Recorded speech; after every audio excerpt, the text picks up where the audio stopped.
We are back with Messy on Purpose, and I have Jason Smith here with me today. And he's going to do a little introduction on him. He's the first person I've had on here that is not in the United States, so it'll be a cool perspective from another part of the world. So, Jason, do you want to go ahead and introduce yourself and give us a little background?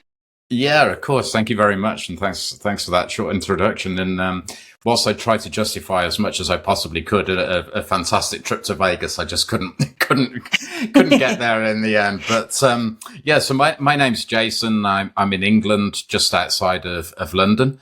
I'm 55 years old, and during my late 40s, my life got very, very messy indeed. And my mental health, my physical health deteriorated massively, and yeah, life was a bit of a mess to say the least. But I kind of rescued myself by finding fitness, and since training myself and transforming myself both in terms of body and mind, I've now started a brand called FitInMidlife, which is to help other people who are in that stage of life and perhaps feeling the kind of pressures that we generally feel in that kind of life stage, take more control over their lives through fitness. And it's something that I've been doing for the last 3 years, and I just find incredibly satisfying seeing the changes that other people are able to make, having made my own.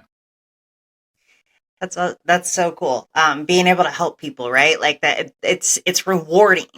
So It's do you mostly help people like in England, or is this in person? Is this virtual? What is it that you help? It's both. So quite obviously, the people that I help who I see in the flesh are in England and generally pretty local to it, to where I am. But I have an online training presence as well, which is through an app and through personal coaching online. And that spans the world, a lot in the USA, but also other continents, other countries. In fact, I operate in 6 of the 7 continents of the world. So, you could argue Very cool. quite a global reach. Very cool. Very cool. So to kind of start off to figure out a little bit more about you and how you got to this point of helping others do the same thing you put yourself through. So were you into fitness in your like younger years, like in your like teens, 20s, 30s before the mess? Kind of. During my teens, it was mostly related to team sports. So in England, we play soccer and cricket. Two sports that probably aren't that big, although I think soccer's growing in the US of A at the moment. But there was fitness related to that, but I wasn't exercising for the sake of getting, either stronger or healthier or fitter or increasing my endurance and my stamina. It was just part of the process of being, a football player, etc. But then as I transitioned from teens into my 20s, for a short while, I did hit the gym regularly. Motivation for that was, I'll freely admit it, all about attracting girls in nightclubs and looking good in Every shirts and dude's goal in their t-shirts. 20s. Yeah, well, we're all the same, I'm afraid. But that, and then around about 23, that kind of just tailed off, and from the age of 23 right up to pretty much my 50th birthday, I didn't do anything. Every now and again I'd think about it, and maybe I'd put my sneakers on and go out for a run, which generally didn't last that long because I wasn't fit enough. I didn't do anything at all. And yeah, other things obviously took priority. There was principally my career and my work. And I just made the excuse, I think, that I didn't have time for fitness. At the time, I would have absolutely believed that. But looking back now, I could have made the time. It was just not a priority for me. And I didn't really feel the need for it until really I reached a stage where, I had to do something. So for a good, 20, 25 years plus, I was living a life without any thought of health and fitness whatsoever. Were you eating generally good, or was the eating off too as well? Like your nutrition was off? The nutrition got worse as time went on. And that in part was because of different, kind of life events that happened, and most principally divorce. So when I was eating as part of a married couple, it was generally healthier at that point. But then once I was on my own, it was convenience. That was the only thing, that convenience and taste. And in the UK, at least, you can get these things that we call ready meals, which you just put in a microwave or in the oven for 5 or 10 minutes and they're done. And they taste pretty good, to be fair. But they're not the healthiest things that you can have. They're loaded with all kinds of additives, sugars and salts, etc. And, over time, as a result of that and drinking more alcohol, my weight really ballooned, as did my body. And as that happened, my health really deteriorated. So, there were two parts to it. The nutrition got worse, and the exercise became non-existent, unfortunately. When you kind of found yourself, so like what was the life like? How did you, how should I word this? Sorry.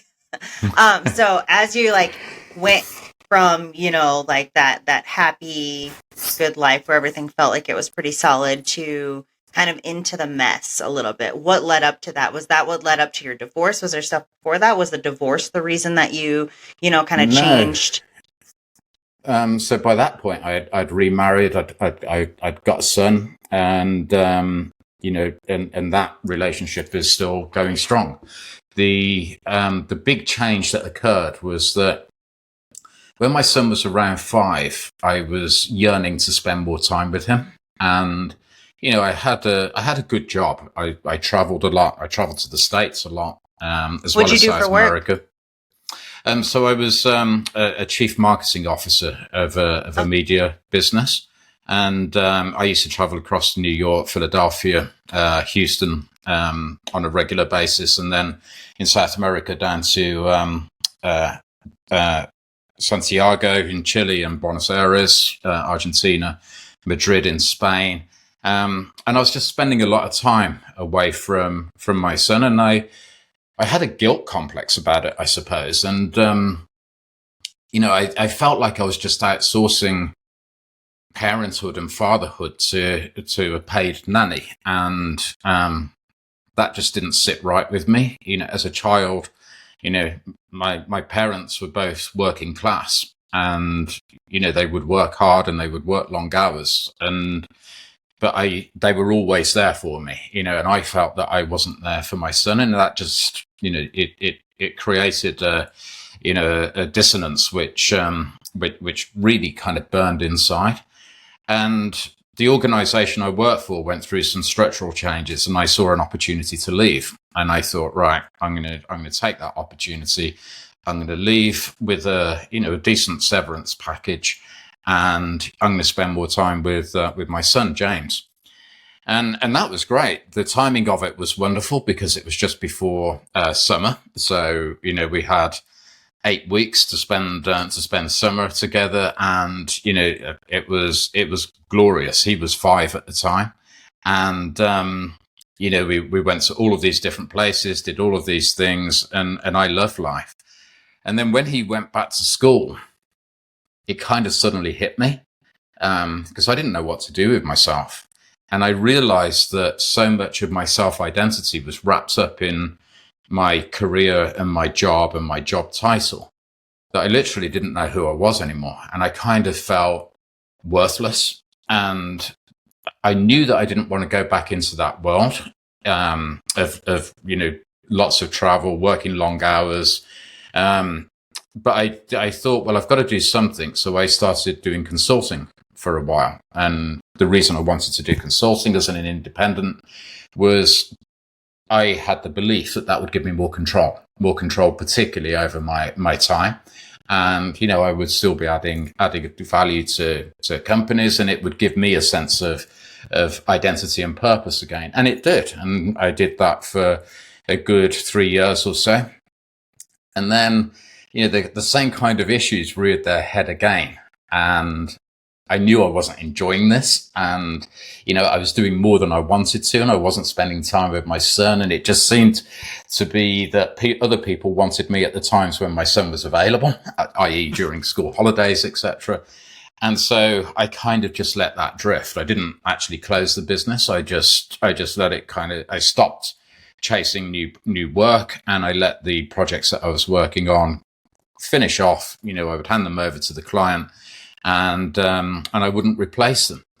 And then I kind of hit the bottom again, and that's when it really hit me. And that's when I started drinking more, I guess as a form of kind of self-help in some way, or it was a crutch for the way that I felt.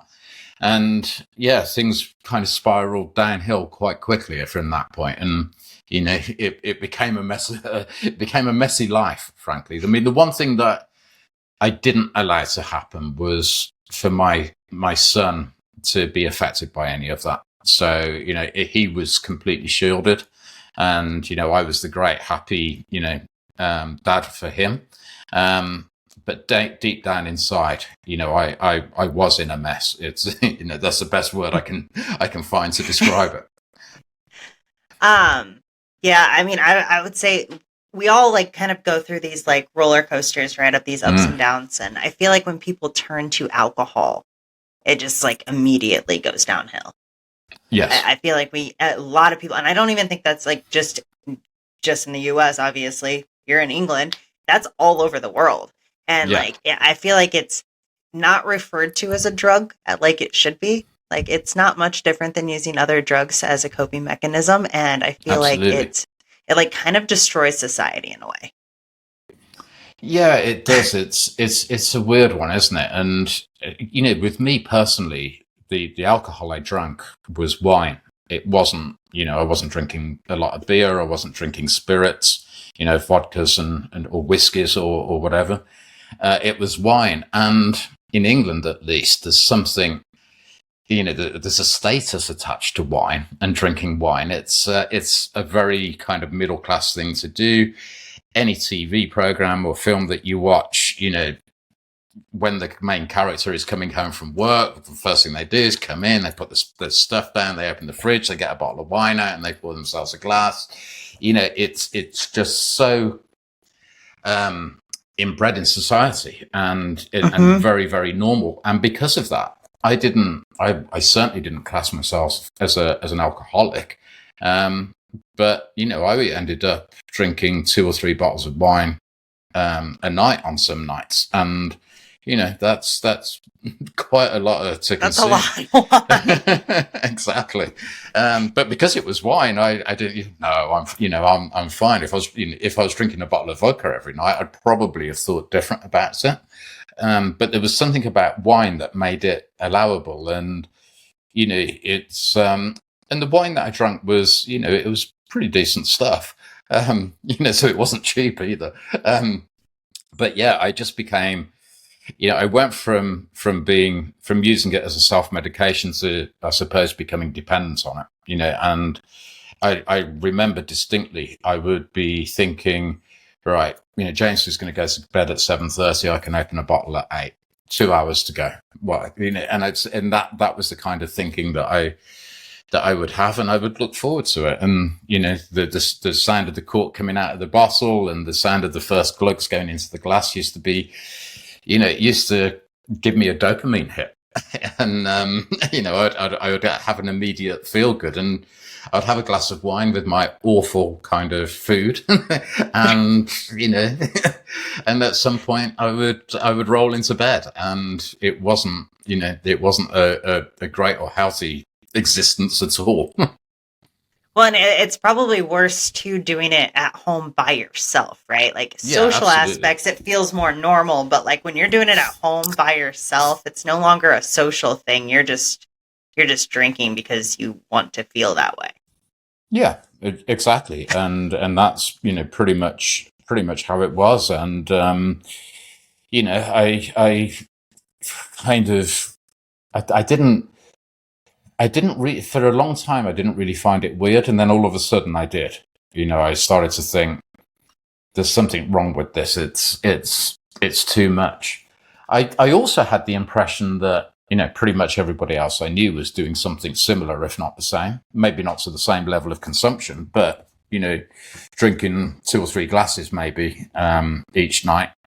And therefore, I kind of thought it was normal. But then I started to realize it wasn't. And that was, the compound effect of doing it night after night, and waking up day after day feeling slightly worse each time. And I realized that this was eventually, thankfully, I realized this is no way to live. What do you think it was the turning point for that? So where was it that you just stopped and you're like, wait a minute, what am I doing? Well, there was a number of things. So, number one was, I suppose, my wife telling me, she wasn't shy in letting me know that she wasn't happy about what I was doing. Did she drink like with you? No, at all? not really. No. She would drink socially, but not at home. Okay. So that was the first thing. But I think, like many people, when somebody is telling you to stop doing something, it almost makes you more determined to carry on. I absolutely believe if you want to change something like that, you have to do it for your own reasons, not for other people's reasons. And that therefore didn't really make that much difference. But then over time, I was getting older and I was feeling worse. And I started to get to the point where I was thinking, well, hang on a minute, Jason, you're approaching 50 now. You've probably got, 20 to 30 years left in you, decent years left in you. They're not going to be very decent if you carry on doing what you're doing, because, by this point I'd been diagnosed with hypertension, with fatty liver, with high cholesterol. I was also on antidepressants. And, I was thinking, well, this isn't, the film As Good as It Gets. I was thinking, maybe this is as good as it gets, as crap as I feel right now. Maybe this is the best I'm ever going to feel now. And that was, I suppose, the first wake up call. But then over time, I started to get inspiration from other places. So, my wife is a little bit older than me, so her 50th birthday fell before mine, and we went to a really nice hotel in Switzerland to celebrate her birthday. And there was a guy there who was in his 70s, and he was running wellness clinics for older men.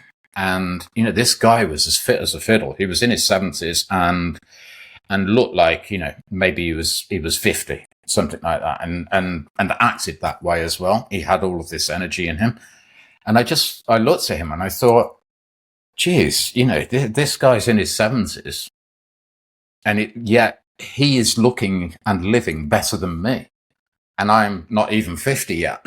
And that kind of did two things. One, it was a little bit of a shock as to how I compared to him, but also it kind of gave me a role model example that I could follow. It kind of proved that you could be, well, healthy, happy, active, energized, well beyond the age of 50.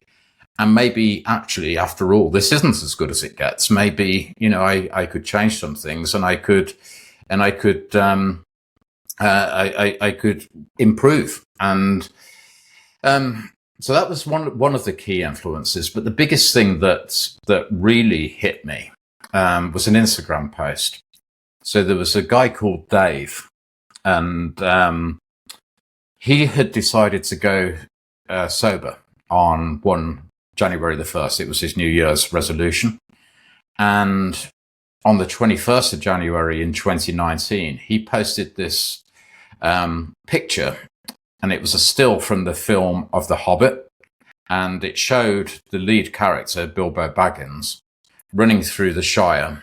And it had the words, "I'm going on an adventure" underneath. And the the character's face, the Hobbit's face, just had this big beaming smile and was full of energy and excitement. And for reasons still unbeknown to me, this thing hit me like a truck. It just stopped me in my tracks, and I just thought, that's how I want to live. And I remember, it was around 8:30 one Monday morning, and I just was staring at my phone whilst drinking a coffee, thinking, that's exactly how I want to feel. And then I read, the commentary that Dave had posted underneath the picture, and he was talking about how much better he felt having given up drinking, and he was talking about how he was going on his own adventure that day. And I thought, well, if he can do it, and it's only 3 weeks since he stopped drinking, then maybe I could do it as well. So I went onto Dave's page and looked at his other posts, and I saw that he'd read a book called The Unexpected Joy of Going Sober. And that kind of struck me as well, because the joy of going sober, a life without alcohol, for me, represented anything but, joy. It would, it'd be a dour, sober, dull life. And so I ordered the book and I read it on my Kindle. Over the course of 2 days, I just plowed my way through this book, and I just resolved at that point that I was going to change, and I decided that I wasn't going to drink again. I didn't throw any of the wine away from the house, interestingly, or hide it away. I just said, right, I'm not going to touch it, and I'm not going to buy any more. And I decided that I was going to go for a run, and so because this picture that I'd seen showed Bilbo running through the field. So I got my sneakers on and decided to go run through the local country. And, I'm lucky I live in a very nice green part of England, just outside of London. And whilst there wasn't much running involved because I wasn't fit enough, I just loved being out in the outdoors. And I felt just like this character. I was going on my adventure. And that was, really reinforced what that I wanted now. I wanted to be different. Before I didn't really want to. If I tried to make a change, I would always slip back because, maybe I'd go 7 or 8 days without drinking, or, sometimes weeks and months, but I'd always slip back because it's not what I wanted. But now I wanted it. I wanted something different. And it wasn't that I wanted to stop drinking. I wanted this life of fun, adventure, energy, and all of those things that had been missing, for a long, long time. And I kind of found that. And I, it was definitely messy because I didn't have a clue what I was doing. But I just kind of thought, right, if I'm doing something and I'm feeling good doing it, then that's got to be good, hasn't it? And yeah, so that's how the change happened.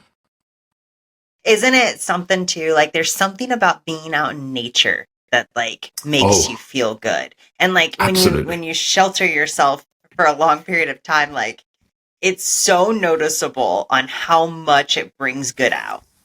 Absolutely. It's and all kinds of nature as well. I mean, you're in Vegas in the middle of a desert, for example, but right now is not a good time. but you can find beauty in that. I mean, I've driven to Vegas from San Francisco through Yosemite, for example, and still found beauty as you're going through the deserts on the route in it, or on the way out, via Palm Springs and over to LA. It's, there's beauty everywhere if you're prepared to look for it. Everywhere. There really is. Yeah. Here, right now it's just so hot, but I still go for walks in the morning with my dog at we go around 4 a.m. Yeah. Just because it's cooler out, but just even that alone, just getting outside, breathing fresh air, and it helps with the overall day. I totally agree, and I think that there's something to be said for getting up early as well, and for kind of starting the day in that way. You're breathing the fresh air early before there's much traffic, etc., or people. You're seeing the sunrise, you're seeing the day break. That I think has an effect on us internally. Um, I think it just sets the day up so brilliantly if you can get out and enjoy whatever surroundings you're in, even if it's a cityscape. Um, at that kind of time of day, it's for me. There's no better way of starting the day that way. Yeah, it's That's me nice. talking now. 6 years ago, I would have still been in bed.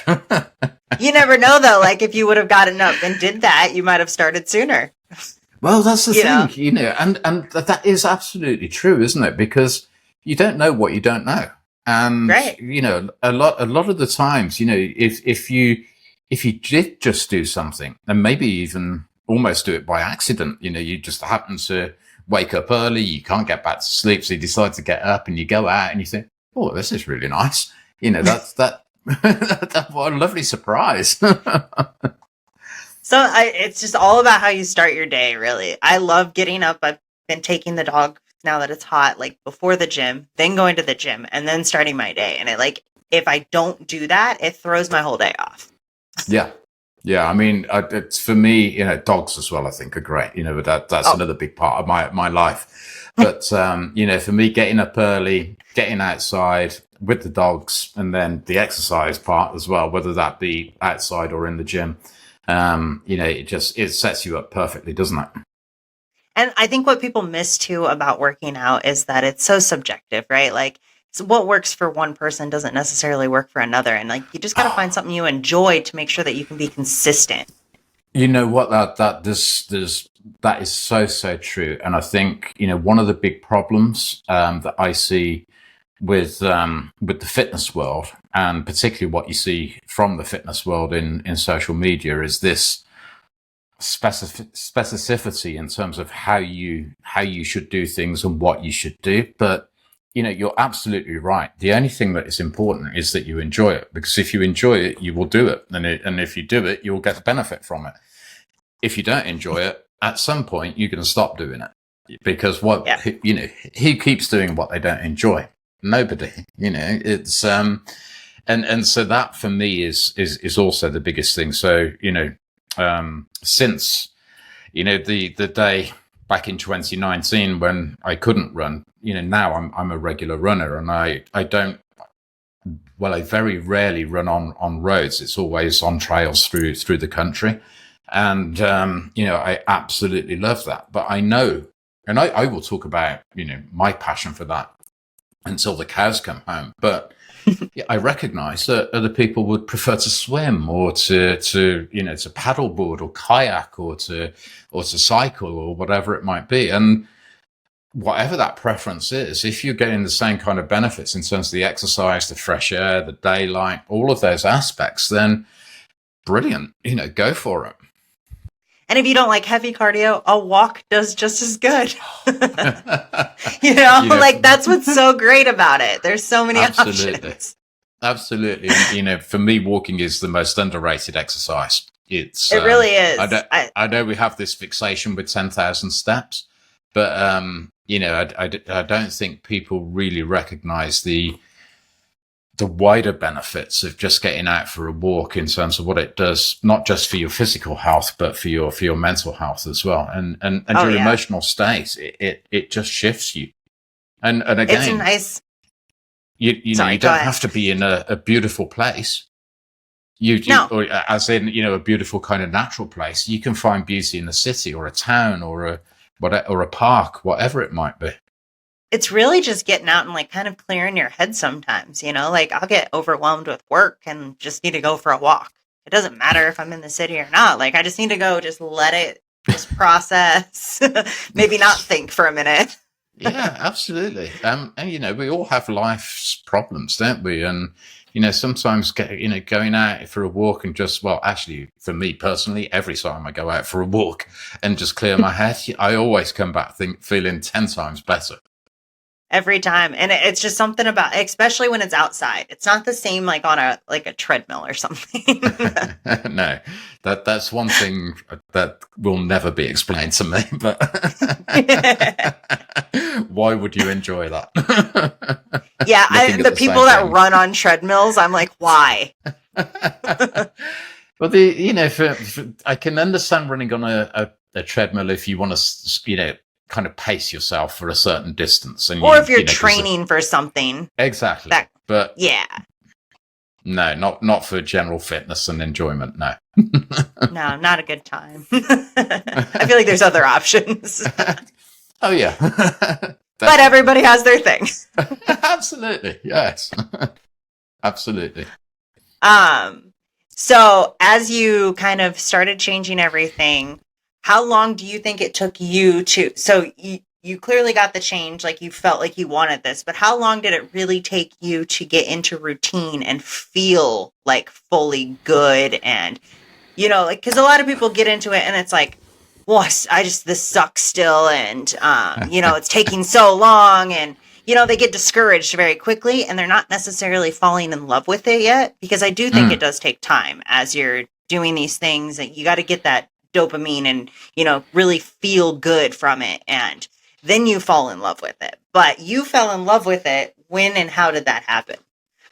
So with the outdoor stuff, that was reasonably quick. So yes, I did get frustrated that I couldn't run as much as I wanted to, particularly given my inspiration was a small, fat, hairy hobbit. I'm thinking, well, I should be able to at least run through a field. But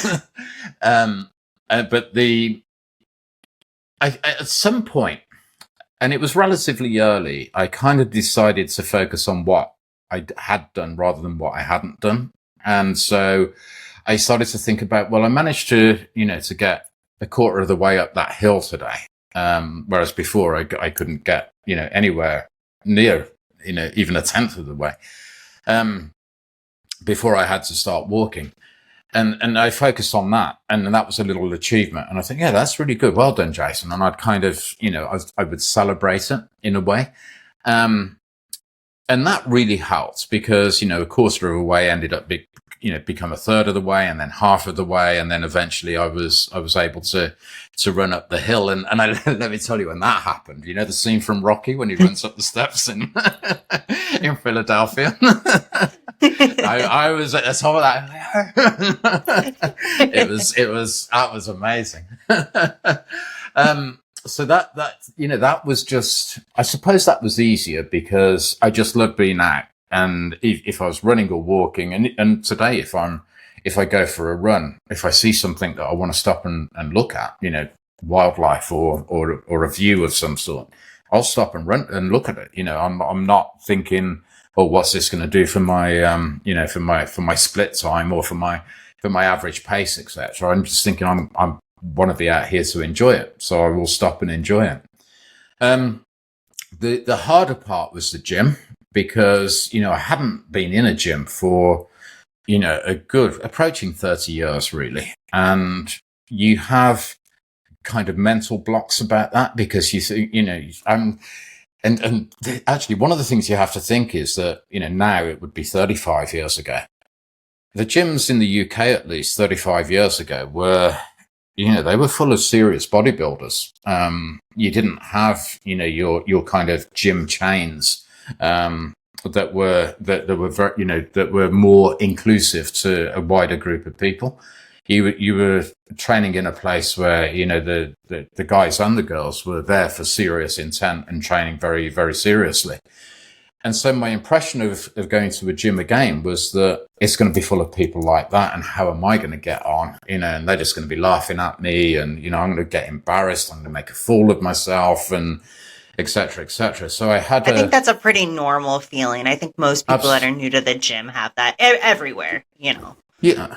And I can totally understand that. But as soon as you walk through the door, you realize that there's all kinds of people in there, all ages, shapes, conditions, and level of experience, et cetera, et cetera. And the gym that I started going to was much more, eclectic and I suppose welcoming than I ever thought that it would be. My fears were completely ill-founded. And so that was good. But the bit that was difficult was, well, what do I do now? I want to strengthen.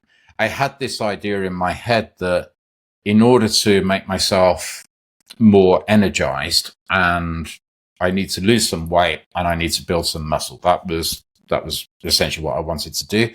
So the cardio, the running, particularly stroke walking, was to lose the weight, but then I wanted to get stronger through resistance training.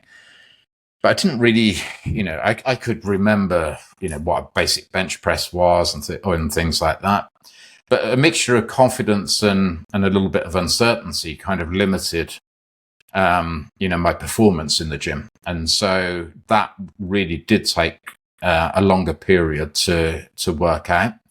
And what did you do to like learn? So did you find someone in the gym that, kind of helped coach you, or did you find online resources? Like, how did you learn? Well, I got the gym I had had personal trainers there, and so I hired a personal trainer to give me. I ended up having 3 sessions with him, and he was in his early 20s, and I would say that his methods were appropriate for somebody in their early 20s, not somebody who was 50 and had all of the concerns, the confidence concerns, the capability concerns that I had. So him walking me up to a squat rack and loading a barbell up with weight plates, almost had me running for the door. Yeah, I did give it a go, but so I worked with him over 3 sessions, and despite what I've just said, I got some basic thoughts out of that. And then I thought about, well, I'm going to try and keep things simple. So I decided to only use dumbbells, and I decided to structure my exercises into supersets, trisets, giant sets, in order to get my heart rate up. Because at this point in time, I had a lot of fat to burn, and I had a lot of weight to lose. So in my head, I had this idea that if I was working my muscles, but over a prolonged period, so that my heart rate got up and my heart rate was reaching fat burn, cardiovascular, or more intense zones, then I'm going to have the benefit of the stronger muscle. I'm going to have the benefit of the fat burn at the same time. And that's what I did. So I would set myself up with a bench and a few dumbbells, and I wouldn't do the squats with the squat rack. I'd do goblet squats with a dumbbell, and I would do bench presses, then I would do rows, and then I would do something like lunges, and I would structure the workouts so that each exercise followed the other, and then I would rest at the end of it. And actually, I learned to enjoy that. It was I treated it as a challenge. It was progressive overload obviously is very, very important in terms of building your strength. So each time I was able to do an extra rep, or when I was able to use a heavier dumbbell for one of the exercises, again, I really celebrated that. It was a little bit like acting like Rocky at the top of the hill. What was really interesting was that everybody else in the gym thought I was mad. Because you got your 10 exercises and you're doing a circuit, and they're like, what is he doing? Exactly. It's like, what the hell is he doing? And why is he killing himself like that? But the end result was that, the fat burn happened really, really quickly. The strength started to improve. It took a couple of weeks or more to get kind of used to what I was doing.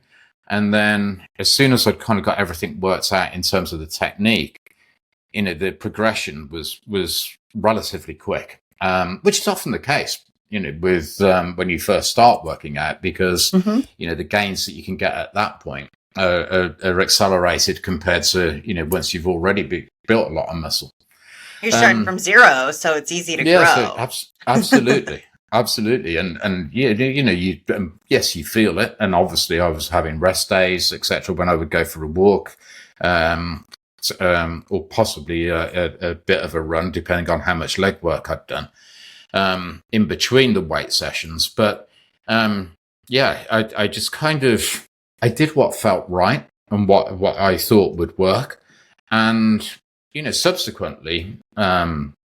As I trained to become a certified personal trainer, I discovered, well, yeah, this is a bona fide way of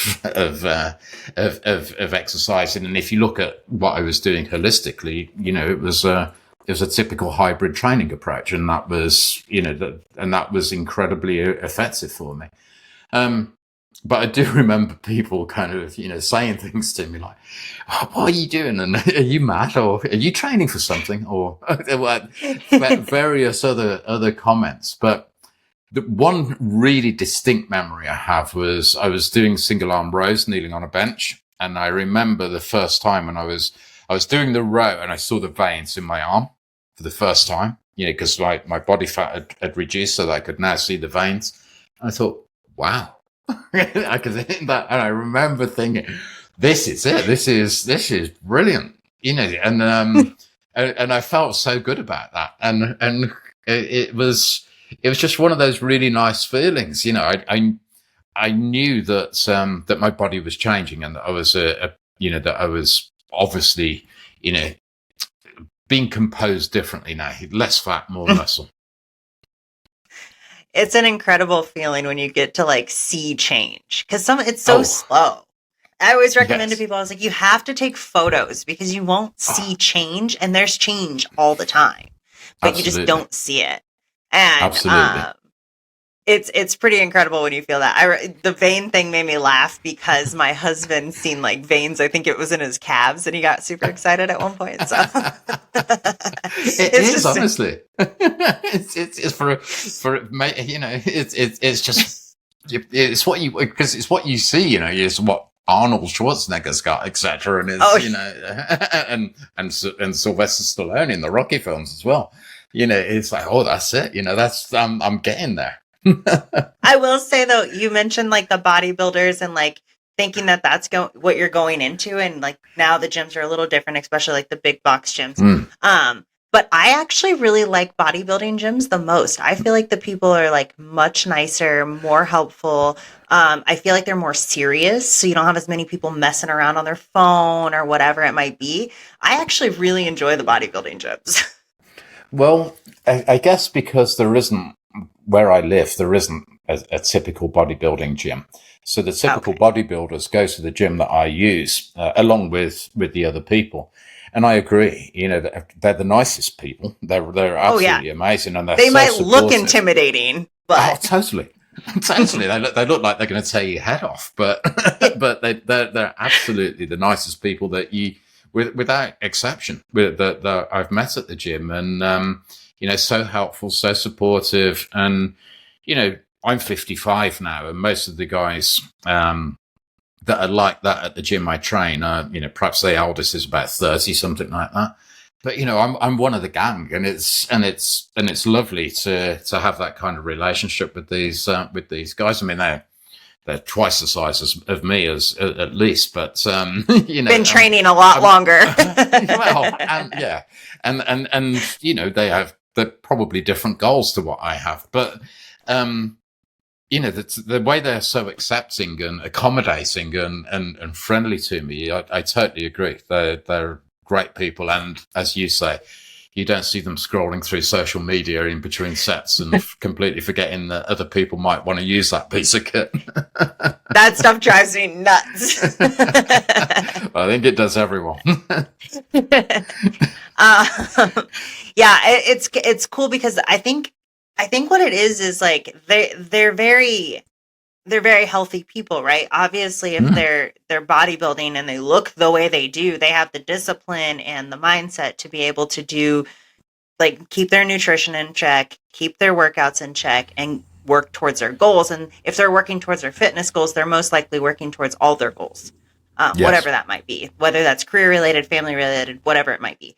And I Yes. think when people are in that frame of mind, they're typically nicer, they're typically like more genuine than people that have a little bit more of a mess going on. And I say that Mm. because I feel like when you have a mess going on, you don't realize sometimes you react to things in a way Yeah. that like you maybe shouldn't. And you can, it causes people to like, I guess, be rude in some situations. And maybe they didn't even realize they were doing that. But because they're so worked up in their head and not processing things well, it can be taken the wrong way by a lot of people. Whereas like somebody who's very goal oriented and already like kind of has their stuff where they should be. Now, granted, we do have the people that take a little too many roids, and you know, that might be another story, but Yeah.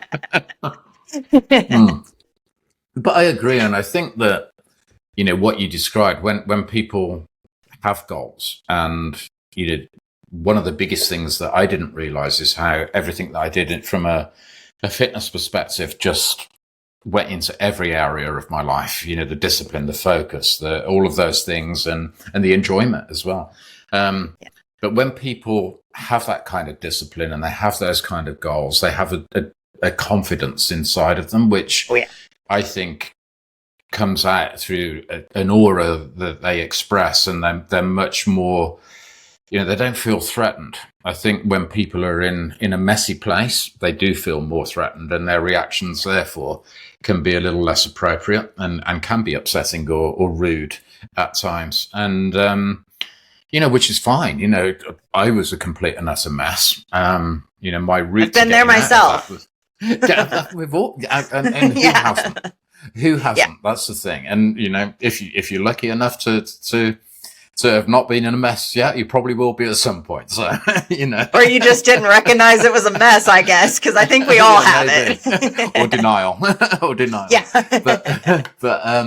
But yeah, I do think that when you find that happy place, let's say, you exude a different aura to somebody who is in a more messy place. Yeah, I totally agree. And a lot of that, I mean, we all grow up with different situations that lead into how we act in our adult lives, which can Yes. be fixed. I would there's nothing that can't be fixed. It's just how much you want to change, and it's what you want to do. And like things like alcohol and coping with that, or other drugs, whether that's Mm. pharmaceuticals or, others of Yeah. choice. And Yes. those lead you on a path, and if you don't get off of that path, it's just going to keep going, and it's going to keep sinking. And helping people find fitness is a good start to head towards that better life. Whether they believe it or not, it is the gate to a better life.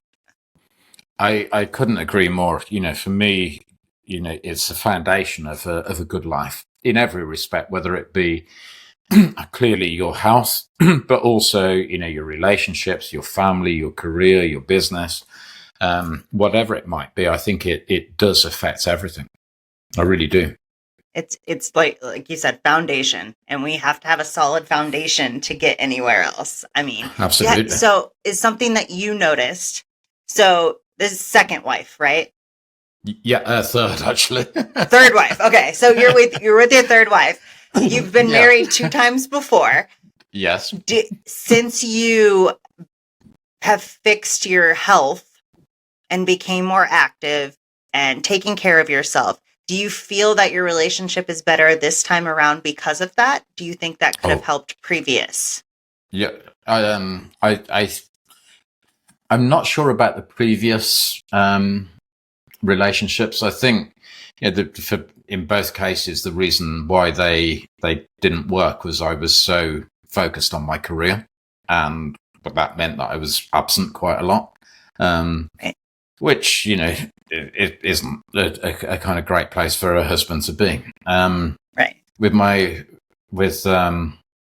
third marriage, I think actually, if I think about it, half of the marriage I've been unfit, and half the marriage I've been fit. So I have a kind of comparison, and I can absolutely say that the changes that I've made have helped in every aspect of my relationship with my wife. It's just so much better because, you know, if you think about how I felt when, you know, I'd lost myself, I'd lost my identity, you know, I felt worthless to her. And, you know, no man wants to feel like that at all, you know.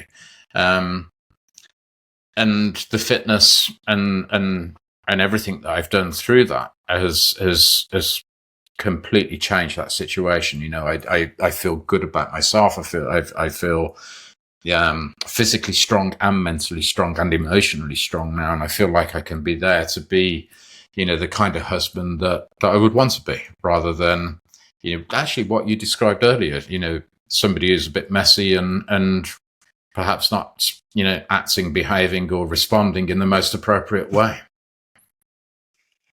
When you did the change, so since this happened with the third marriage, basically like half and half. Yeah. So did she kind of pick up these habits too? Does she go for runs with you? Does she go to the gym with you? Is this kind of a mutual thing? She is into her fitness, absolutely, and that has definitely increased. I wouldn't necessarily say as a result of what I've done, but, you know, it certainly coincides with that. I do.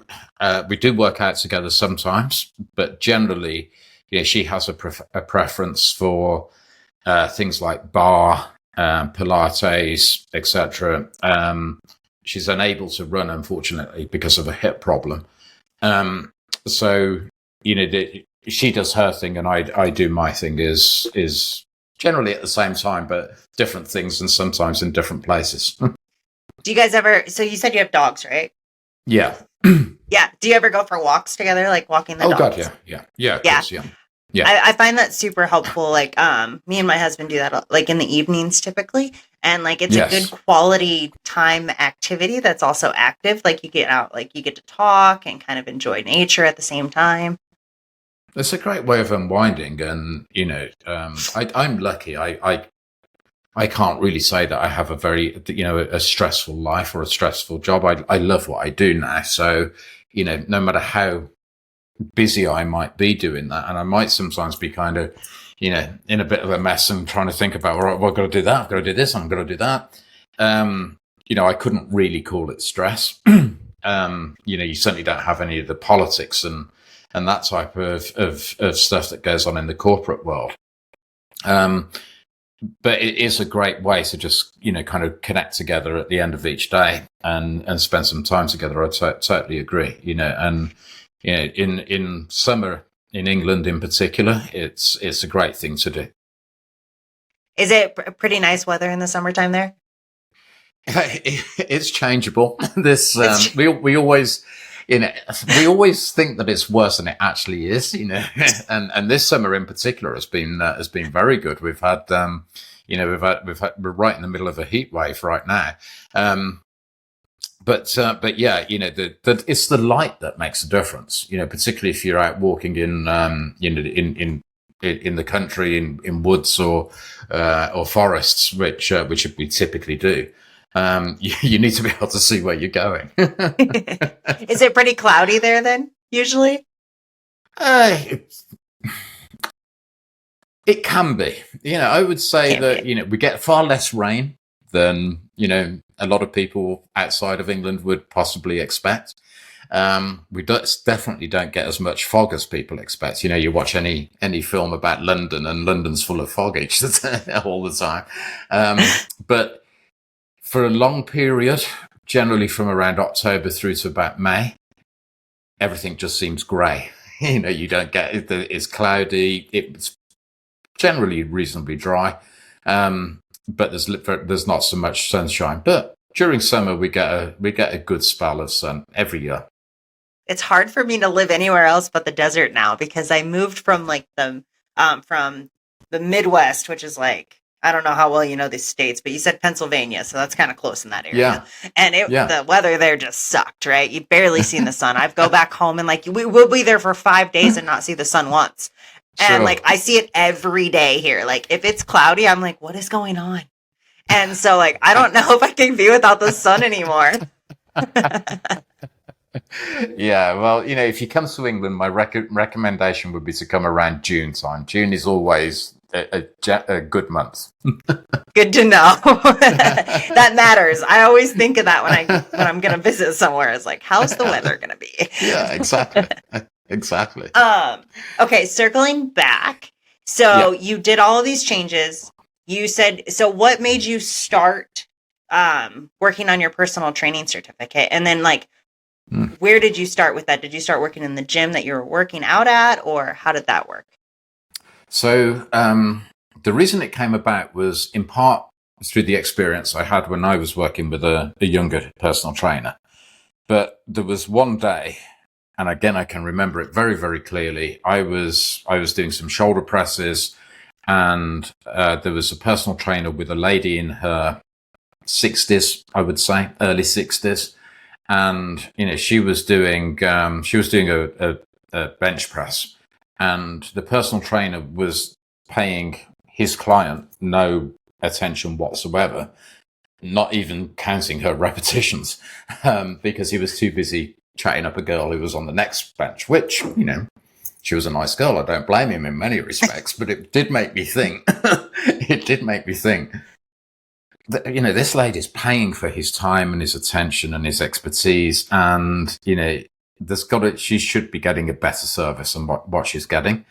And I then thought, well, wouldn't people who are my kind of age prefer to work with people who are my kind of age? And, when I looked into it, that wasn't typical for personal trainers. So I thought I'll become a personal trainer, and I'll specialize in people, working with people who are 40 or over, hence why my brand is FitInMidlife.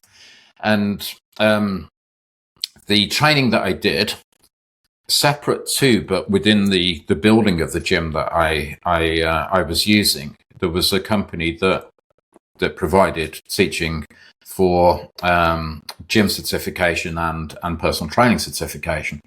And so I signed up with them, and I treated that as my 50th birthday present to myself. And very cool.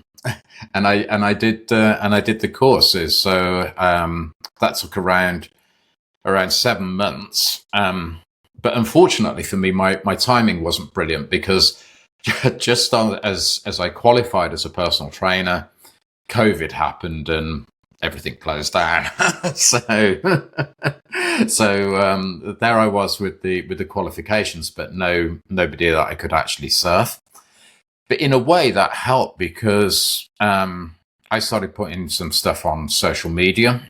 And you said you did marketing before, right? So you probably already had like a good level of how to market. Yeah, I mean, one thing that I should clarify though is that I came out of work of that job in 2015, and in 2015, Facebook had launched, but there was no such thing as TikTok or Instagram or Snapchat, very different, or anything. So you had to learn all of that again.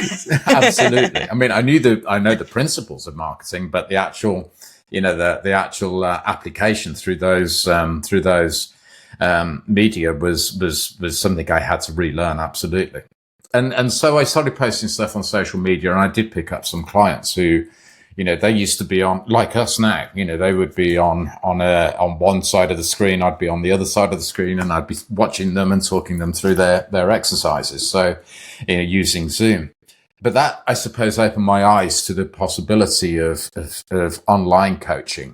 And the big benefit of online coaching is that you're not constrained by locality. If you are training somebody in person, then it has to be within a reasonable distance for either the client or the coach to make that work and happen. But when the UK started to open up again, the clients that I had more locally that were that I was coaching using Zoom, I started to train them in their house when we could.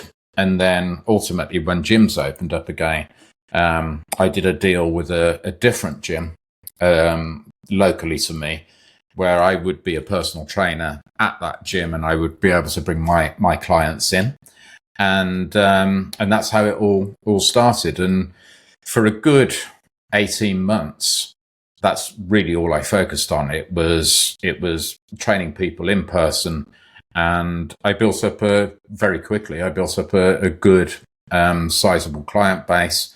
You know, the vast majority of whom I still train today, which is nice. You know, and that was 4 years ago now. So Yeah. are you doing that full time now?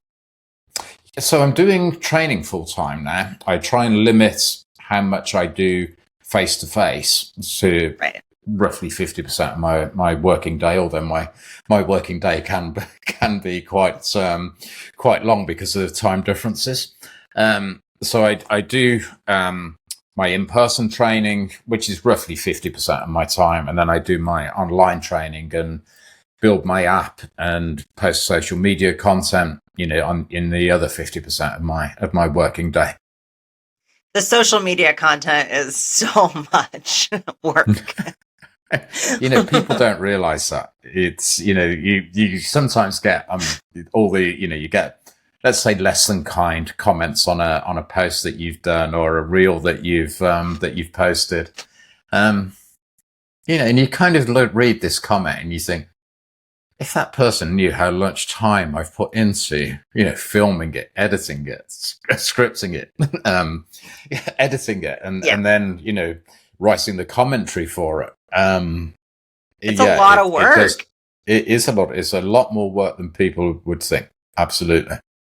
Yeah, it's insane. Like, even just doing like the podcast stuff, like I cut it up. I use Opus. So I use AI to like cut up the clips, but then I got to go through all the clips, and then I got to post them all, but I have to, yeah. Like, it's so much work, and it's not even like that hard to edit. It's just, I totally, I feel your pain. I experience it myself. It's, and Opus is, I've used that myself for clips that I've done with other podcasts, and it's, in a way it's brilliant, but in another way it's like, here's 40 clips for you to choose from, which means you've got to watch 40 clips. Yep. So have fun. And then on top of it, it drives me nuts because like all the clips will be like super zoomed in on everyone's face. So it's like kind of blurry, and I'm like, oh my God. So now I got to go through and change all of this. Absolutely. It's, people, influencers can get a bad rap, can't they? But I think they deserve a bit of respect for the amount of work they have to put in to do this stuff. Oh, 100%. I like, as I've gotten more into social media and doing more of the work, like, you realize how much time it takes, and like you have a different kind of respect for those people that really like their whole life revolves around it. Totally. I mean, it's it can become very consuming, and not just in respect of what you're doing and creating and posting, but also in terms of, it can be consuming in what response your posts are getting. And, I've thankfully learned to kind of separate what I post from the results that I get, and I just kind of less bothered now than I was previously about that. Oh yeah. And you have to, like, there's so much negativity because anyone can get behind their screen without a profile picture and troll posts, right? So you have all these negative comments and stuff, and you gotta like not let that get to you. And a lot of people let that get to them. So I did a podcast with a friend of mine, and we did it on like dating apps. I've been married for forever. So at this point, like, I've never even used a dating app. So I was curious. So I was like, let's talk about it. And then in Vegas on top of that, which, Vegas. So, and so, we did a podcast on it, and like one of the clips I posted was him like giving some advice.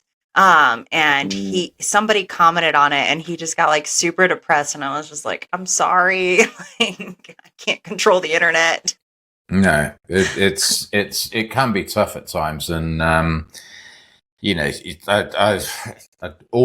have this mantra now, which is ignore, delete, block. Is one of those three things. I laugh it off, and sometimes all three.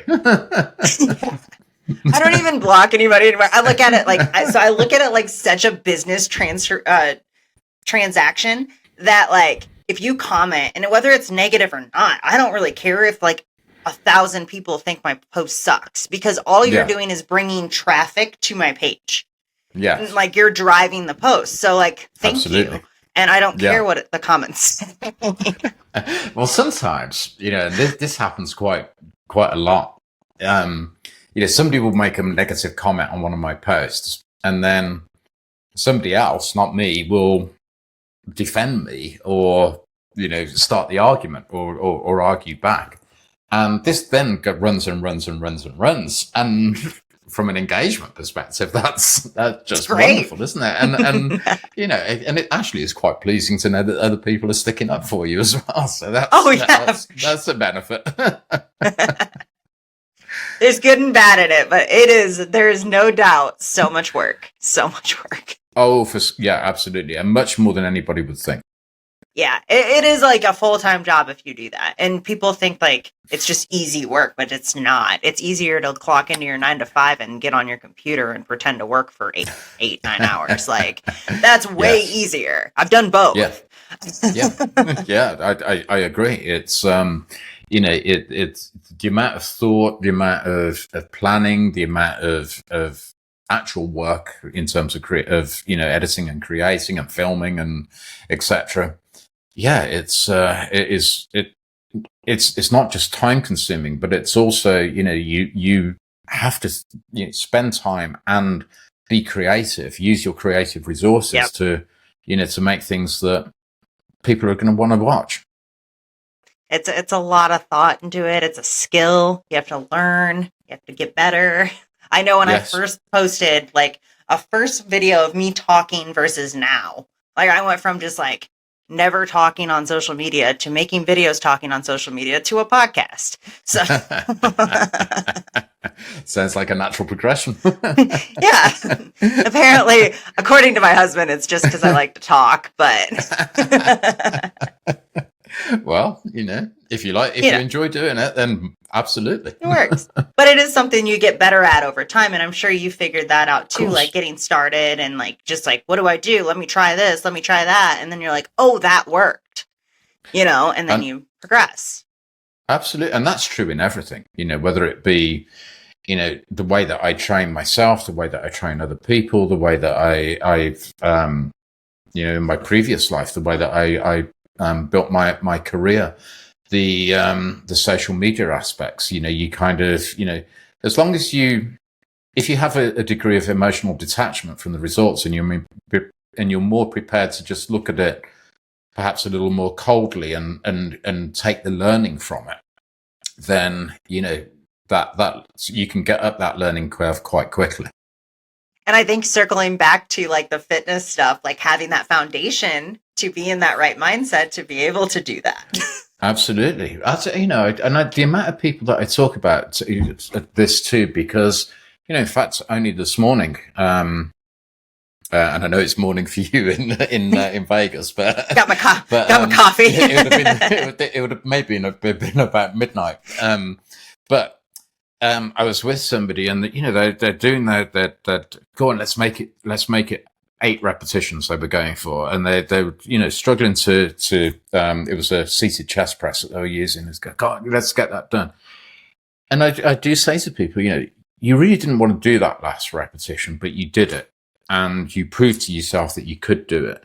And that creates, mental connections. That means when there is something else that you really don't want to do, that's completely unrelated to, shifting a weight, that you've got the power to do it. It gives you that strength of mind, that kind of resilience and character that, I am going to do this and I'm going to make this happen, whatever that might be. And I think that's just such a valuable skill that you pick up in the gym, through fitness, that can apply in all aspects of life. Have you read David Goggins' Can't Hurt Me book? No, I haven't. No. Okay, so I actually prefer to listen to it because it's him reading it, And it's like, Right. you know how he gets like worked up. Um, so he Yes. does while he's reading it, but it's super motivating, and it's all about how he had to push through things. So like he'd be running and hurt himself and just keep going and keep going, and that you're stronger than you think and that you can do it. And like, no matter how many injuries he had, he kept pushing through. And so it's a really good book if you're interested. Yeah, definitely. I've heard him on other podcasts. I can't remember whether it was Ed Milet or maybe Lewis Howe, somebody like that. Anyway, and I've heard him being interviewed by other people, so I know kind of what you mean. Yeah, it's the way he talks. Absolutely, yeah. And but you know what you just said is so true. I think that humans are stronger than they think they are, and when it comes to get into the being really tested, that's when we do come to the fore. Whether that be again in any aspects of life, not just about lifting weights at a gym or running a distance a bit faster or a longer distance. I don't think people push themselves to their full potential enough.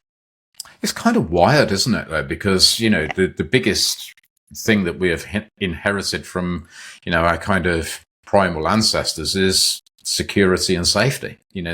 Back in those days, the number one thing for us was to stay alive. And so, we have in today's world, in today's safe world, we have an overly sensitive, kind of survival instinct, which Yeah. is why we get hurt by social media comments, because that we're not going to be eaten by a predator, maybe, but we have the same kind of emotional and mental reaction when somebody says, "Oh, I don't like your hair" on social media. We became weak. Well, in a way, we did, absolutely, but we've made ourselves so comfortable, haven't we? And I'm all for obviously advancement and technology and all of those kind of things, but there are so many things that are now done for us that we used to have to do ourselves. Well, we just utilize our time different, right? So like Exactly. it's more leisure, instead of pushing yourself and doing other things like going to the gym and pushing Yeah. yourself, or doing some type of cardio and pushing yourself, or working on other projects, a side business, growing this, whatever, like building relationships. We don't necessarily focus on all of these little things that we can fit in. Instead, we sit in front of the TV and watch Netflix. Yes. Yes, we do. That's generally life, isn't it? Yeah. Like everyone's looking forward to that leisure time, to the time they get home from work, they sit down on the couch and they don't move until it's bedtime. Yeah. And it's, look, I put my hands up. That's exactly how I was, when the only difference is I'd have had, a glass of wine in my hand and, and I'd have been munching on something that was completely unhealthy. But that's what I used to do. I'd be watching, probably binge watching some kind of series or something, or watching a sport event or whatever it might be, maybe a film. But that was leisure time. What's really interesting now, actually, is that I rarely watch television. The TV is hardly ever on. The times I will watch television is if there's a big sporting event. So there was the Wimbledon tennis final this weekend, just gone. A soccer event. So there was the Club World Cup final, which was in New Jersey, just recently as well. But I will never just put the television on and kind of flick through the way that I used to until I find something that I might want to watch. I just don't do that anymore. I I think have it's better things to do. I was just going to say, I think it's finding purpose. So you have purpose that fuels you towards other things. So like, even if I have the TV on, I have my computer in front of me, probably 24/7, always Yeah, working on something.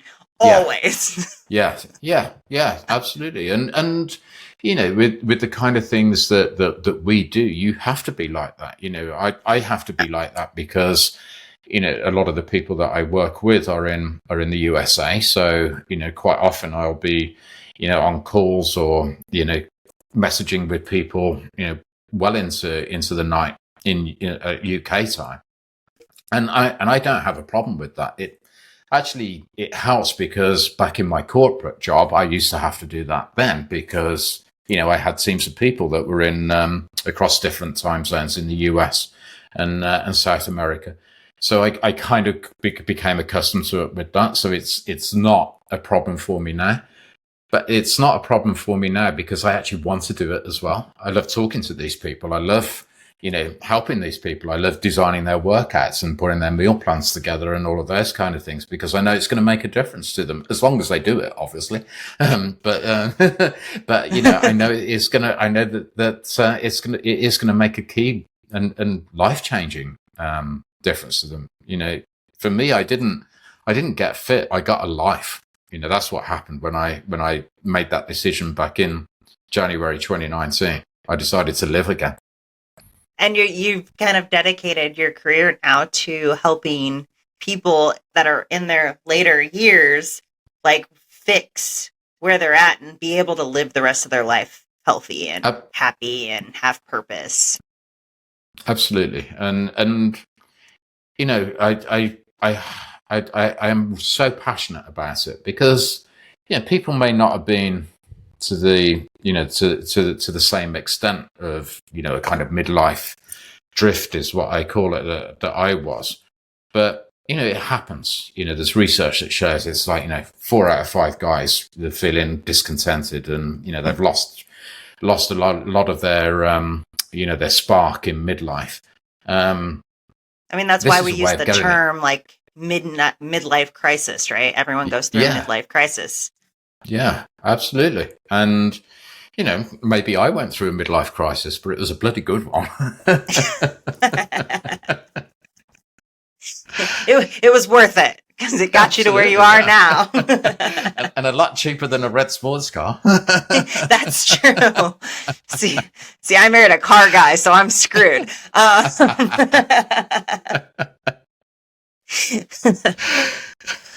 But yeah, I'm sorry. I just love doing that, and I do think that I think how I felt to a greater or lesser extent, a lot of people feel, and helping people get out of that is what I'm passionate about doing. Which is absolutely amazing. So you work kind of around the clock. So how do people find you if they're interested in getting training? And what is your criteria? Like, who do you? So obviously you have a niche. So what's the criteria when it comes to picking a client too? So the main one is so anybody can use my app. That's kind of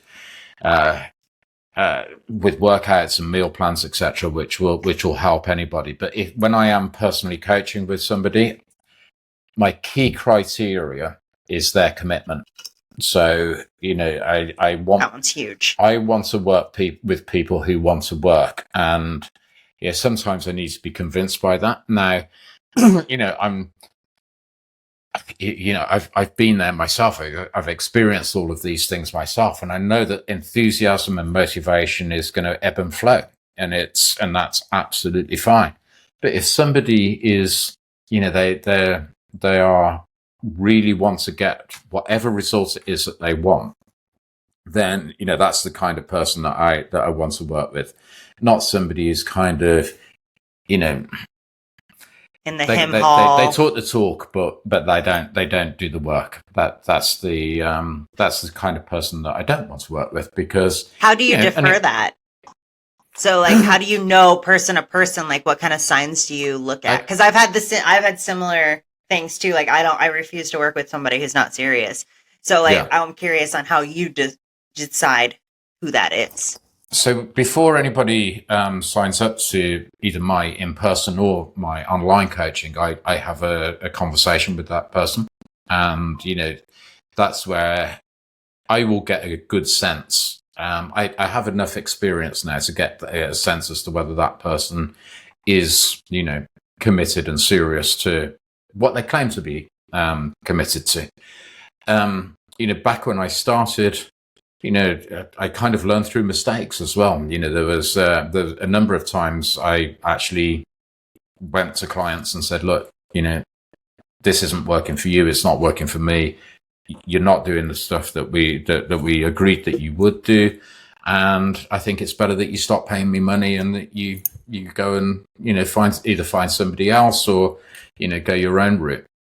And I think that's the right thing to do, by the way. It's, if somebody isn't getting the value because they're not doing the work, which isn't necessarily my fault, then, it's only fair to just let them, go elsewhere. And, sometimes that jolts people into saying, no, I will be serious. I'm committed to this, and etc. And they do turn it around. But that experience, I think, has helped me to ascertain whether somebody is really, going to do this or not when I have that conversation with them. So yeah, that's the main way. And sometimes, rarely now, thankfully, you get that wrong, and you have to have the kind of conversation with the client to say, look, do you really want this to work? Because if you do, then this is what we need to do. It's a tough conversation, but those tough conversations are necessary. Well, exactly. And, we can't go through life. This again comes back to, the resilience we build in the gym, isn't it? It's and the strength that we build in the gym. We can't go through life avoiding, anything that's a bit hard. So, it's better to have that hard conversation, and, everybody ends up winning as a result. Yeah. It sucks to initiate the conversation, but once you have it, everyone feels better afterwards. Yeah, absolutely. Absolutely. And you're doing the best for that person and for yourself. Yeah, I totally agree. Is there anything else you want to cover? I think we've started from start to finish, so I'm trying to figure out where to fill in the blanks. No, I think one thing I would just say, though, is, if you are, if you're watching or listening to this and you're in your 40s and you are thinking my life's a bit of a mess, then, just firstly be aware you're no different to most other people in your age group. And secondly, if you do take control, make some decisions, you can make a difference. You can make a big difference. And ultimately, whatever it is that you do, whatever your life circumstances are, you can improve it massively simply by moving your body and eating better. 1,000%. I couldn't have said that better. Well, I thank you so much for coming on here. I'm going to finish this, but I'm going to talk to you afterwards. So, okay. But I will share your page, your website, and everything in the description for the podcast, so everyone can find you. We'll also have clips that'll get posted that you'll get tagged in. So thank you again for coming on, and I appreciate you telling your story. Thank you. I really enjoyed it. It was great. All right. Bye, guys.